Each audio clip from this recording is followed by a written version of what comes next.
తెలంగాణలో మరో భారీ సైబర్ క్రైమ్ బయటపడింది. ఇది సాధారణ మోసం కాదు.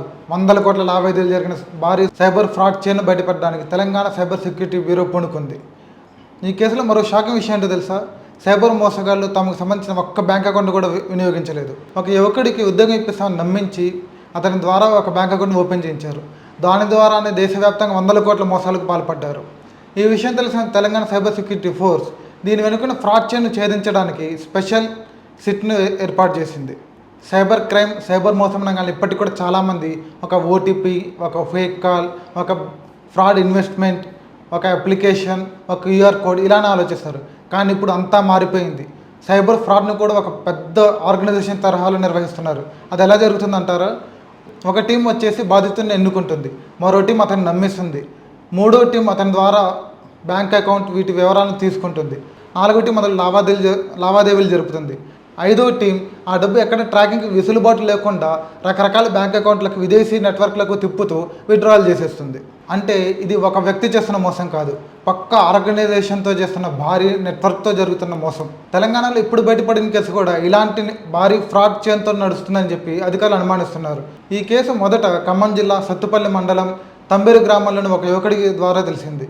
అతడికి ఉద్యోగం ఇప్పిస్తామని నమ్మించిన కొందరు బ్యాంక్ అకౌంట్ ఓపెన్ చేయాలని చెప్పి ఒత్తిడి చేశారు. ఉద్యోగం వస్తుంది కదా అన్న ఆలోచనలో యువకుడు బ్యాంక్ అకౌంట్ కూడా ఓపెన్ చేశారు. ఉద్యోగం అయితే రాలేదు కదా, ఆ బ్యాంకు ద్వారా వందల కోట్ల లావాదేవీలు జరగడాన్ని అతను గమనించాడు. ఎందుకు అనుమానం వచ్చిన యువకుడు పోలీసులను ఆశ్రయించాడు. అదే సమయంలో ఖమ్మం కమిషనరేట్ పరిధిలో ఉన్న పిఎం బంజర్ పోలీస్ స్టేషన్లో కూడా ఇటువంటి కేసు మరొకటి నమోదైంది. ఈ రెండు కేసులను పరిశీలించిన Khammam commissioner Sunil Dutt cyber security వాళ్ళకి దీన్ని సిఫార్సు చేశారు. ఆయన సిఫార్సుతో టేక్ ఓవర్ చేసిన సైబర్ సెక్యూరిటీ ఫ్రాడ్ దీనిలో భారీ నెట్వర్క్ ఉన్నట్లు అనుమానంతో సిట్ని ఏర్పాటు చేసింది. ఈ రెండు కేసు ఫైల్స్ని తీసుకున్న సైబర్ సెక్యూరిటీ ఫోర్స్ అన్ని కోణాల్లో దర్యాప్తు చేసింది. ఇది ఒక వ్యక్తి కాదు, ఒక ముఠా కాదు, పెద్ద ఆర్గనైజేషన్ ద్వారా జరుగుతున్న అనుమానాలు కలిగాయి. పలు ఇతర రాష్ట్రాల్లో కూడా ఇటువంటివి జరిగాయన్న అనుమానాలు వచ్చాయి. దీంతో దీనిపైన సిట్ ఏర్పాటు చేసి డిఎస్పీ కేవీఎం ప్రసాద్ ఆధ్వర్యంలో సిట్ని నడిపించనుంది. ఈ సిట్ ద్వారా ఈ కేసులపై ప్రత్యేక ఎఫ్ఐఆర్ను కూడా నమోదు చేశారు. అసలు ఎన్ని రాష్ట్రాల్లో లావాదేవీలు జరిగాయి, ఈ ఆర్గనైజేషన్ అసలు ఎక్కడి నుంచి పనిచేస్తుంది, దీని వెనక ఎవరున్నారు, మాస్టర్ మైండ్స్ ఎవరు, ఇవన్నీ కనుక్కోవడం సిట్ ప్రధాన లక్ష్యంగా కనిపిస్తుంది.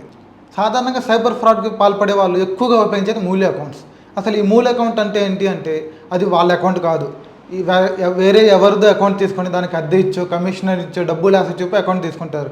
దాని cheque book, ATM card, CVV లాంటి అన్ని వివరాలు తీసుకుంటారు. ఆఖరికి ఆన్లైన్ నెట్వర్కింగ్ డీటెయిల్స్ని కూడా తీసుకుంటారు. తీసుకుని ఆ అకౌంట్ను అనధికారికంగా వాళ్ళు వినియోగించుకుంటారు. అందులో వందల కోట్లు పడతాయి, ట్రాన్స్ఫర్ అవుతుంటాయి, లావాదేవీలు జరుగుతూ ఉంటాయి. కానీ అసలు ఈ బ్యాంక్ ఖాతాదారుడికి మాత్రం ఏమీ తెలియదు. తనకు ఏదో కమిషన్ వస్తుంది కదా అని కాస్త డబ్బుకి ఆశపడి ఇలాంటి వాటికి చాలామంది ఇస్తుంటారు. వీటిలో ఏమైనా కేసులుగా మారితే మట్టుకి ఇరుక్కునేది మాత్రం అసలు ఒరిజినల్ బ్యాంకు ఖాతాదారులే.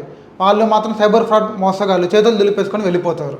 ఏదో 4 రూపాయలు పడేస్తారు, వెళ్ళిపోతారు అంతే. అసలు ఈ మూల అకౌంట్స్ను సైబర్ ఫ్రాడ్ మోసగాళ్ళు ఎలా వినియోగిస్తారంటే ఈ ఖాతాలు డబ్బు పడిన క్షణాల్లోనే ఇతర ఖాతాలకు ట్రాన్స్ఫర్ అయిపోతుంది. అక్కడ నుంచి ఇతర రాష్ట్రాల అకౌంట్లకు వెళ్తుంది, కొన్ని షెల్ కంపెనీలకు వెళ్తున్నాయి, కొన్ని క్రిప్టో కరెన్సీస్కి వెళ్తాయి, కొన్ని పెట్టుబడుల్లోకి వెళ్తాయి. ఇలా వివిధ రకాలుగా విత్డ్రాల్ చేసేస్తారు. ఇదంతా కూడా కొన్ని నిమిషాల్లోనే జరిగిపోతుంది. ఒక ఉదాహరణ చూడాలంటే హైదరాబాద్లో ఒక యువకుడి దగ్గర నుంచి సైబర్ మోసగాడు తన కన్నింగ్ మొత్తాన్ని ఉపయోగించి మూల అకౌంట్ తీసుకున్నాడు. ఆ అకౌంట్లో వందల కోట్లు పడతాయి, పోతాయి. ఇక్కడ నుంచి ఆంధ్రప్రదేశ్, కర్ణాటక, ఒడిస్సా, మహారాష్ట్ర ఇలా ఏ రాష్ట్రానికైనా కావచ్చు. ఈ వందల కోట్లు వెంటనే ట్రాన్స్ఫర్ అవుతాయి. అక్కడి నుంచి కొంత భాగం షెల్ కంపెనీలకు వెళ్తుంది, మరి కొంత భాగం క్రిప్టో కరెన్సీకి వెళ్తుంది, ఇంకొంత భాగం ఏటీఎంల ద్వారా విత్డ్రాల్ అయిపోతుంది. ఇలా జరిగిన లావాదేవీలు, విత్డ్రావల్స్ని ట్రాక్ చేయడం చాలా కష్టం. అందుకే సైబర్ మోసాలు పోయి డబ్బుని రికవరీ చేయడం కూడా అంతే కష్టంగా ఉంటుంది. ఇప్పుడు ఖమ్మం జిల్లాలో వెలుగు చూసిన 2 కేసులపై సైబర్ సెక్యూరిటీ బ్యూరో సిట్ని ఏర్పాటు చేసింది. ఇప్పుడు ఈ సిట్ ముందున్న లక్ష్యాలు ఏంటి అంటే అసలు డబ్బు ఎక్కడి నుంచి వచ్చింది, దీని కేంద్రం ఎక్కడుంది, ఈ అకౌంట్లను ఎవరు తెరిచారు, ఎన్ని అకౌంట్లు వీళ్ళ ఆధీనంలో ఉన్నాయి, వీటి ఐపీ అడ్రస్లు ఎక్కడున్నాయి, ఎక్కడెక్కడ ఏటీఎం విత్డ్రావల్ జరిగినాయి, ఆ బ్యాంకు ఖాతాదారులు ఎవరు, అసలు వాళ్ళు ఒరిజినల్ ఖాతాదారులా కాదా, వీటన్నిటిని పరిశీలించి అవసరమైతే ఇతర రాష్ట్రాల బ్యాంకులతో, పోలీసు అధికారులతో, కేంద్ర దర్యాప్తు సంస్థలతో సమన్వయం చేసుకొని కేసును ముగించడమే సిట్ ముందన ప్రధాన లక్ష్యం. ఈ సైబర్ మోసాలు చాలా తక్కువగా వినిపిస్తున్నప్పటికీ ఇది చాలా పెద్ద సమస్య. తెలంగాణ సైబర్ సెక్యూరిటీ బ్యూరో చెప్పిన లెక్కల ప్రకారం ప్రతిరోజు తెలంగాణలోని రాష్ట్ర ప్రజలు ₹1 కోటి వరకు సైబర్ మోసాల్లో కోల్పోతున్నారు. ఇలాంటి మోసాలు ఎక్కువగా fake investment apps, digital arrest scam, task and part time job scam, courier scam, loan app scam, KYC update scam, WhatsApp, Telegram trading groups, digital arrest ఇలా అనేక రకాలుగా జరుగుతున్నాయి.